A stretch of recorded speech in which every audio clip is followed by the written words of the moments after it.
Hi, Charlie. Hey, David. What's your full name? Charles B. King. Yes, and what's the position that you hold here at GCASA? I'm the medical director at GCASA, David. Yeah, and I hear you know something about prescription drug abuse, and you wanted to talk with us about that today? Yes. I've been a physician for over 20 years, both in primary care and here at GCASA for about 3 years. And what I've seen increasingly over the last 5 or 10 years, which is borne out by national data, is that we have a huge problem in this country with overuse and misuse of prescription pain pills. And this is especially a problem in our young people, the ages 16 to 25. That's a huge problem, and I'm concerned that it's only going to get worse. Where are they getting these drugs, Charlie? Well, it's an interesting question. We think that people are getting them from pushers or on the internet, but actually the truth is that the vast majority are getting them from friends or family. From the medicine cabinets, people get a prescription and don't take it all and share it with their friends. Kids go into their grandparents' house and take pills. So these are, the majority of the time they're getting it from people they know. So what would the brand names be? If I had these drugs in my medicine chest, what would be the names on the bottle? The brand name would be like Vicodin, Lortab, OxyContin. Some of the generic names would be hydrocodone, oxycodone, morphine. Even methadone is a very dangerous drug that we're seeing more and more of in our office here. That's the stuff that Rush Limbaugh got addicted to? I think he was addicted to OxyContin. Yeah. But yep, that's exactly the same class of medication. And Heath Ledger, do we know what happened to Heath? I only know what I read in the paper, but I believe it was a combination of pain pills and Ambien and maybe other things as well. Right. It seems like people don't understand how powerful these drugs are and the negative consequences it can have on them. I understand they're very addicting. They are potentially extremely addicting. I've seen many patients that tried them from a friend, kids that try them from a friend just to get high, just to see what they'll like, and within a week or two they need more and more, and they're having some withdrawal symptoms. It's not typical that it happens that quickly, but it sometimes does, and especially if you're taking it for other than pain reasons. If you're taking it to get high, or if you're taking it for energy or to treat stress or boredom, those are reasons that people get addicted very quickly. So physicians, I would gather, usually are prescribing this to patients for pain, but it sounds like they also can be mood altering. Absolutely. And you find people abusing them who aren't necessarily in a lot of pain. Is that true?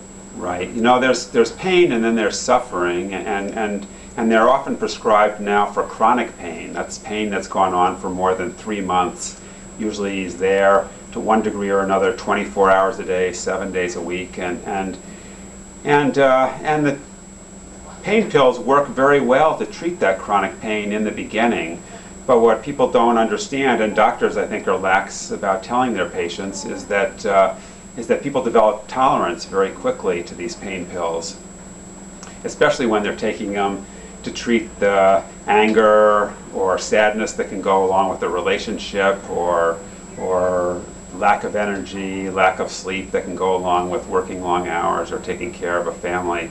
And when you start using them for other than pain, or if you're just taking them on an ongoing basis for a long period of time, you develop tolerance to them, and which means that the dose that you had been on doesn't work anymore, and you need higher and higher doses to get the same effect.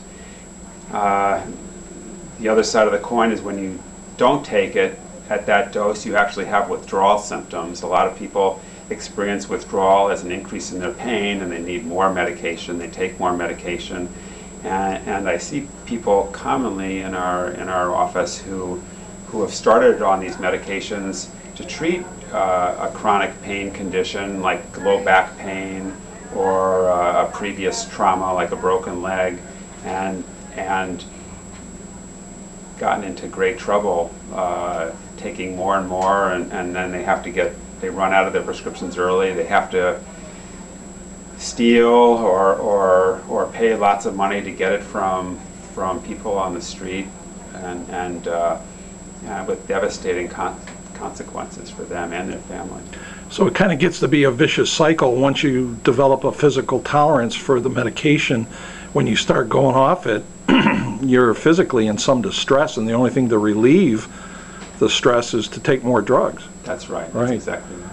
So, what's your overall thought about this? Do you want to leave the audience with a message here about, I guess I always feel a little conflicted about this, because it seems to me that analgesic, even opiate pain medication has its place in medicine. Certainly if I was in a lot of pain, I would want some relief, and if the medication does that for me, it would be a legitimate thing for me to take it. But if I start misusing it or abusing it, it could become a big problem for me.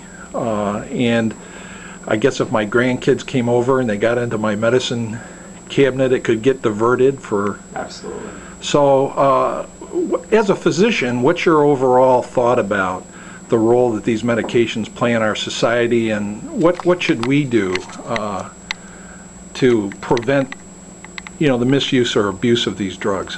Right, good question. As you said, if you have an acute pain like a burn or an acute injury, or if you have terminal pain, which means you're not expected to live for more than 4 to 6 months longer, there really is nothing better, and they do absolutely play a very important role in our medical armamentarium, but they also can be very dangerous when not taken as prescribed, and so it's important that people know that these medicines should be locked up, or if you're done with the prescription, throw them away. Don't keep them in the house.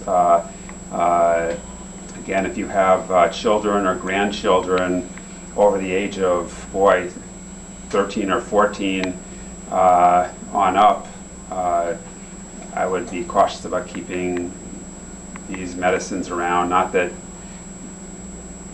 your grandchildren are definitely going to misuse them, but it can become a temptation, and statistically there's a high incidence of misuse in this age group. So keeping pills out of the hands of people that come into your house, friends, family, is important, and just knowing that these medications are potentially very dangerous when not used properly.